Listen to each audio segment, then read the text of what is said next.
থামুন, আজ কি বিশেষ দিন জানেন? আজ হলো রমজানের প্রথম জুমা। একদিকে রমজানের রহমত, অন্যদিকে জুমার বরকত। ভাবুন তো, কত বড় একটি সুযোগ আমাদের সামনে। প্রিয় নবী হযরত মুহাম্মদ সাল্লাল্লাহু আলাইহি ওয়াসাল্লাম বলেন, রমজান হলো গুনাহ মাফের মাস। এই মাসে একটি নেক আমলের সওয়াব বহুগুণ বাড়িয়ে দেওয়া হয়।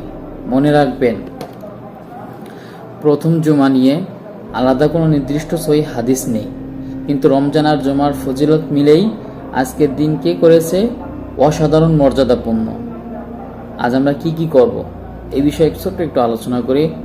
আজ আমরা বেশি বেশি দুরূদ পাঠ করব, কোরআন তেলাওয়াত করব, আসরের পর মন খুলে দোয়া করব, সামর্থ্য অনুযায়ী দান করব, আন্তরিক তওবা করব। হয়তো এই রমজান হতে পারে আমাদের জীবনের শেষ রমজান। আসুন আজ থেকে বদলে চাই। আল্লাহ আমাদের সবাইকে কবুল করুন, আমিন।